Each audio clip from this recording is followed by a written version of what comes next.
Hi guys, मेरा नाम जगदीश है। आप देख रहे हैं दी कोडिंग बॉक्स। लास्ट क्लास में हमने एक प्रोफेशनल डेटा एंट्री फॉर्म बनाना सीखा था। आज की क्लास में हम MS एक्सेस के अंदर लॉगिन पेज क्रिएट करना सीखेंगे। आज की क्लास में हम डिटेल में डिस्कस करेंगे किस तरह से हम लॉगिन पेज को डिज़ाइन कर सकते हैं, यूज़र नेम और पासवर्ड को डेटाबेस से कैसे वेरीफाई कर सकते हैं, लॉगिन होने पर किस तरह से नया फॉर्म ओपन होगा, लॉगिन गलत होने पर किस तरह से एरर मैसेज को शो किया जाता है। ये सारी चीज़ें हम आज की क्लास में स्टेप बाय स्टेप डिटेल में डिस्कस करेंगे। इस वीडियो के बाद आप MS एक्सेस में खुद का एक लॉगिन पेज क्रिएट कर सकते हैं। तो बिना किसी डिले के आज की क्लास को स्टार्ट करते हैं।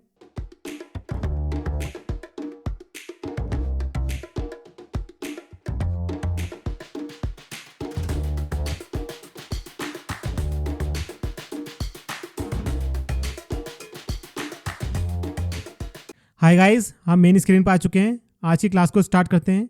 आज की क्लास में हम फॉर्म का यूज़ करके लॉगिन पेज क्रिएट करना सीखते हैं। यहाँ पर देखिए, हमारे पास एक एम्प्लॉय टेबल है और इस एम्प्लॉय टेबल का हमने यहाँ पर एक डेटा एंट्री फॉर्म बनाया था, वो ये है। अब हम चाहते हैं जब हम लॉगिन पेज पर क्लिक करें तो ये डेटा एंट्री फॉर्म ओपन होना चाहिए। तो उसके लिए हम क्या करेंगे, सबसे पहले एक लॉगिन टेबल बनाएंगे। तो यहाँ से इसको कैंसिल करते हैं, क्रिएट टैब पे गए और टेबल डिजाइन पे क्लिक किया। यहाँ पर सबसे पहला फील्ड दिया यूज़र ID, उसको हमने यहाँ पर ऑटो नंबर ले लिया। उसके बाद हमने यहाँ पर दिया यूज़र नेम और यहाँ पर डेटा टाइप शॉर्ट टेक्स्ट ले लिया और लास्ट फील्ड दिया पासवर्ड और इसका जो डेटा टाइप है शॉर्ट टेक्स्ट ले लिया। और यहाँ पर जो यूज़र ID है इसको सिलेक्ट करके यहाँ पर प्राइमरी की ऐड कर लिया। इसको सेव किया। इस टेबल का नाम दिया हमने TBL यूज़र्स। ओके किया यहाँ से। तो यहाँ पर देखिए TBL यूज़र नाम से यहाँ पर टेबल आ चुकी है। इस पर क्लिक किया। अब यहाँ पर यूज़र नेम देंगे AAA और यहाँ पर पासवर्ड दे देंगे 4 टाइम 1 ठीक है। अब दूसरा यूज़र नेम देंगे BBB और यहाँ पर पासवर्ड दे देंगे 2222। तो यहाँ पर हमने 2 यूज़र नेम दिए और 2 पासवर्ड दे दिए। इसको सेव किया और यहाँ से कैंसिल कर दिया। अब हम लॉगिन फॉर्म बनाएंगे। तो उसके लिए हम क्रिएट टैब पे गए। यहाँ से हमने फॉर्म डिज़ाइन पे क्लिक किया और इसको इस तरह से कर लिया। सबसे पहले हम यहाँ पे एक लेबल लेंगे और यहाँ पर लिख देंगे लॉगिन अकाउंट,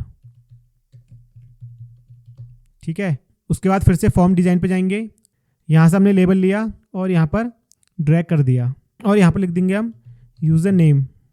उसके बाद फिर से एक लेबल लिया और यहाँ पर इस तरह से इसको ड्रैग किया और यहाँ पर लिख देंगे हम पासवर्ड। अब यहाँ से टेक्स्ट बॉक्स ले लेते हैं और यहाँ पर इस तरह से ड्रैग कर लिया। फिर से एक टेक्स्ट बॉक्स लिया और यहाँ पर इस तरह से ड्रैग कर लिया। अब टेक्स्ट बॉक्स को सिलेक्ट किया, यहाँ पर प्रॉपर्टी शीट पे गए और जो टेक्स्ट बॉक्स 3 है इसका नाम यहाँ से चेंज करके इसका नाम दे दिया हमने TXT यूज़र नेम। इस टेक्स्ट बॉक्स को भी सिलेक्ट किया और यहाँ से इसका नेम चेंज कर दिया। इसका नाम दिया हमने TXT पासवर्ड। उसके बाद यूज़र नेम और पासवर्ड को सिलेक्ट किया, होम टैब पर गए और यहाँ से इनका साइज़ इंक्रीज़ कर दिया। उसके बाद यहाँ पर फॉर्म को सेव कर दिया और यहाँ पर फॉर्म का नेम दिया FRM लॉगिन। ओके किया। तो यहाँ पर देखिए FRM लॉगिन नाम से हमारा एक फॉर्म बन के आ चुका है।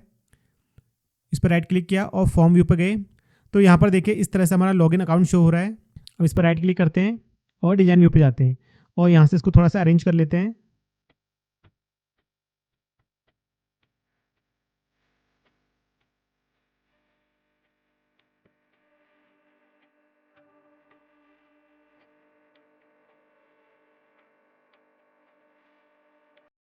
अब हम यहाँ पर बटन ऐड करेंगे।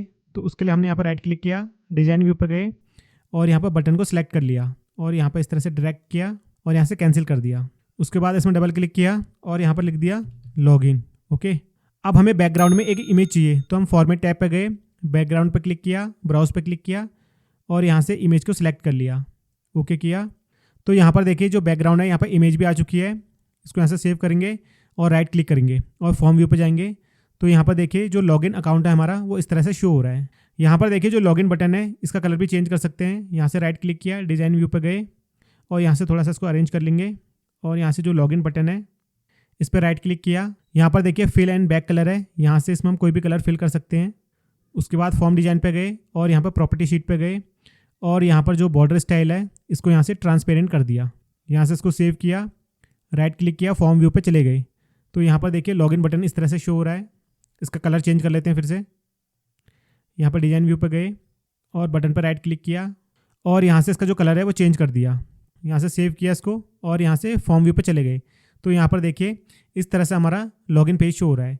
इसी तरह से जो यहाँ पर टेक्स्ट बॉक्स हैं जिनका कलर वाइट है ये भी चेंज कर सकते हैं हम। यहाँ पर राइट क्लिक किया, डिज़ाइन व्यू पर गए और यहाँ पर दोनों टेक्स्ट बॉक्स को सिलेक्ट कर लिया। अब यहाँ पर राइट क्लिक किया, फिल एंड बैक कलर पर गए और यहाँ से जो भी कलर आपको चाहिए वो यहाँ से आप फिल कर दोगे। अब यहाँ से हम ये वाला कलर फिल कर लेंगे, सेव किया इसको और फॉर्म व्यू पर गए। तो यहाँ पर देखिए जो टेक्स्ट बॉक्स का कलर है वो भी चेंज हो चुका है। अब हम चाहते हैं कि जैसे हम इसमें यूज़र नेम और पासवर्ड डालें और लॉगिन बटन पर क्लिक करें तो जो ये डेटा एंट्री फॉर्म है ये ओपन होना चाहिए। तो इसके लिए हम लॉगिन बटन पे एक छोटा सा VBA कोड लिखेंगे। तो उसके लिए हम क्या करेंगे, राइट क्लिक करेंगे, डिज़ाइन व्यू पे जाएंगे और जो लॉगिन बटन है इस पर राइट क्लिक करेंगे और यहाँ पर बिल्ट इवेंट है इस पर क्लिक करेंगे और लास्ट में यहाँ पर देखिए कोड बिल्डर है इस पर क्लिक करेंगे, ओके कर देंगे। अब यहाँ पर हम एक छोटा सा कोड लिखेंगे। यहाँ पर हम लिखेंगे इफ़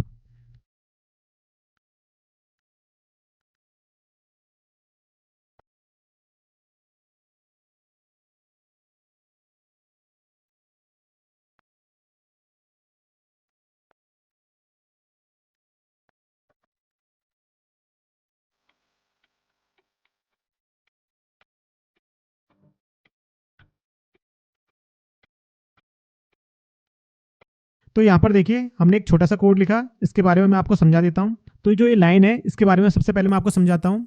हमारे पास एक टेबल है TBL यूज़र नेम से जिसमें यूज़र नेम और पासवर्ड है। जब हम लॉगिन पेज में यूज़र नेम और पासवर्ड डालेंगे वो यूज़र नेम और पासवर्ड इस टेबल में जो यूज़र नेम और पासवर्ड है उससे मैच करेंगे तो क्या होगा, तो एक मैसेज शो होगा लॉगिन सक्सेसफुल। उसके बाद जो डेटा एंट्री वाला फॉर्म है वो ओपन होगा और जो लॉगिन वाला फॉर्म है वो क्लोज हो जाएगा। अगर user name and password invalid होते हैं उस कंडीशन में क्या आएगा, उस कंडीशन में एक मैसेज शो होगा invalid user name and password और जो पासवर्ड वाला फील्ड है वो ब्लैंक हो जाएगा और कर्सर पासवर्ड वाले फील्ड में आ जाएगा। इसके बाद हम इसको सेव कर लेते हैं, यहाँ से कैंसिल करते हैं और यहाँ से फॉर्म व्यू पे चले गए। यहाँ पर हम यूज़र नेम देते हैं AAA और पासवर्ड देंगे 4 टाइम 1 1 2 3 4, ठीक है। और लॉगिन पेज पर क्लिक करेंगे तो यहाँ पर देखिए लॉगिन सक्सेसफुली आ रहा है। जैसे ही मैं इस पर ओके करूँगा तो जो डेटा एंट्री वाला फॉर्म है वो ओपन हो जाएगा। तो यहाँ पर देखिए जो डेटा एंट्री वाला फॉर्म है वो ओपन हो चुका है। फिर से हम लॉगिन वाले पेज पर क्लिक करते हैं। अब यहाँ पर हमने यूज़र नेम दिया BBB और यहाँ पर 4 टाइम 2 दिया, ठीक है। अब लॉगिन पर क्लिक करेंगे तो यहाँ पर देखिए फिर से लॉगिन सक्सेसफुली शो हो रहा है और यहाँ से देखिए डेटा एंट्री वाला फॉर्म ओपन हो चुका है। तो यहाँ पर देखिए जो TBL यूज़र है यहाँ पर हमने 2 यूज़र नेम दिए थे, अब हम गलत पासवर्ड डालते हैं। तो फिर से लॉगिन पेज पे गए और यहाँ पर हमने दिया AAA और यहाँ पर हमने पासवर्ड में दे दिया 1 2 3 4। अब जैसे ही हम यहाँ पर लॉगिन पेज पे क्लिक करेंगे यहाँ पर एक एरर मैसेज शो होगा। तो यहाँ पर देखिए invalid user name and password. अब जैसे ही मैं यहाँ पर क्लिक करूँगा तो जो पासवर्ड वाले फील्ड में जो भी डेटा है वो रिमूव हो जाएगा और कर्सर पासवर्ड वाले फील्ड में आ जाएगा। तो इस तरह से आप फॉर्म का यूज़ करके लॉगिन पेज को भी क्रिएट कर सकते हैं। तो आज की क्लास में हमने लॉगिन पेज को बनाना सीखा। अब जो नेक्स्ट क्लास आएगी उसमें हम एक नए टॉपिक को डिस्कस करेंगे। आज की क्लास में हमने MS एक्सेस के अंदर लॉगिन पेज को क्रिएट करना सीखा। अब जो नेक्स्ट क्लास आएगी उसमें हम रिपोर्ट को डिस्कस करेंगे आज की क्लास से रिलेटेड। अगर आपकी कोई क्वेरी या डाउट्स हैं तो कमेंट बॉक्स में कमेंट कर सकते हैं। डिस्क्रिप्शन पर लिंक दिया गया है जहां से आप आज की जो क्लास है इसकी प्रैक्टिकल फाइल को डाउनलोड कर सकते हैं। मिलते हैं फिर नेक्स्ट क्लास में।